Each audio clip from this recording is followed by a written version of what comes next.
The chaos president, Donald Trump, is getting more and more desperate by the day. Every day, Trump is losing it. First with Marjorie Taylor Greene, then with two different female reporters, and now at Democratic Congresspeople. But the difference now is that Trump just went and committed an impeachable offense. I'm going to show the latest outrage that Trump just performed in public. And sure, it's one of many impeachable acts during Trump 2.0. And sure, for now, Republicans in Congress are just going to slough it off. But Democrats like Chris Murphy are not. Trump's little rage posts have crossed the line, and Murphy and other Democrats are going to make sure that his latest posts are not going to be tolerated. Democrats may not be able to do anything right now, but if Murphy has any say over it, Trump's actions are going to be waiting for him like a coiled snake, getting ready to strike at the right moment. And this latest impeachable act is the direct result of his getting more and more out of control. Like a child without limits, Trump is driving this country over a cliff, and now even his supporters are abandoning him.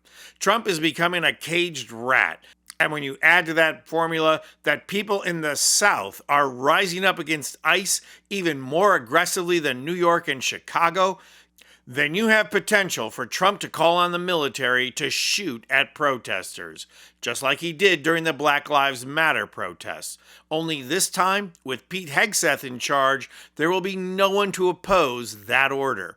So for that reason, as we reported 2 days ago, veterans who are now congressional Democrats released a video reminding military personnel that the Constitution makes clear that they do not have to follow an illegal order, that they must not follow an illegal order. Needless to say, right-wing world went crazy, especially the lizard who learned how to walk, Stephen Miller, calling it an insurrection. Well, Senator Mark Kelly stomped him for that. Fox tried to toxify the reminder as well and got equally humiliated.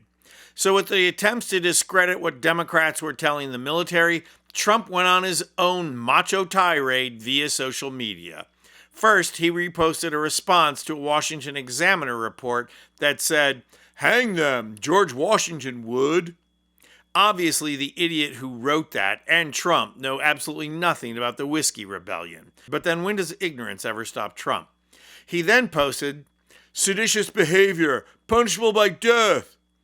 And, thanks for reminding us of the punishment for sedition, Trump. You're still not out of the woods on that, despite all appearances to the contrary.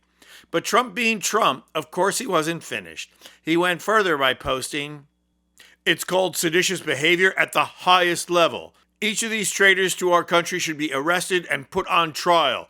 Their words cannot be allowed to stand. We won't have a country anymore. An example must be set."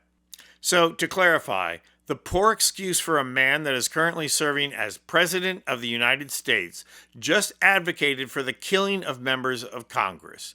Chuck Schumer went on the floor of the Senate to denounce it. Hakeem Jeffries and Democratic House leadership issued a statement, and Senator Chris Murphy released his own video denouncing it.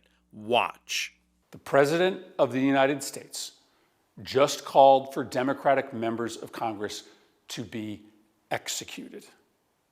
This is not normal. We cannot allow this to feel normal. This, as far as I know, has never happened before in the history of the country. Every Democratic member of the Senate and the House, their life is in jeopardy right now, especially those that were specifically targeted by this social media post. Democratic senators and House members who were simply saying that no member of the military should act illegally or in violation of the Constitution. The President of the United States just called for members of Congress to be executed. If you are a person of influence in this country, maybe it's time to pick a fucking side. If you are a Republican in Congress, if you are a Republican governor, maybe it's time to draw a line in the sand and say that under no circumstances should the President of the United States be calling on his political opposition to be hanged. Murphy's outrage is completely on the money. And he made clear that Democrats are not going to allow this to just be sloughed off as Trump being Trump. But he left out one thing. The most chilling part of what Trump texted is, their words cannot be allowed to stand. Trump is admitting that he plans on ordering the military to shoot U.S. citizens. That day is coming, maybe sooner than the midterm elections in 2026 if the Epstein files bring him down. But Trump is not going down without a fight, and it's going to come down to whether individual members of the military obey his orders to shoot U.S. citizens. If anything, the military needs more reminders. I'm Anthony Vincent Gallo for Occupy Democrats. And if you like this video, please hit the like button and subscribe to our channel. You'll not only help out our channel, you'll be taking concrete action and helping get rid of Trump and the MAGA movement who ushered him in.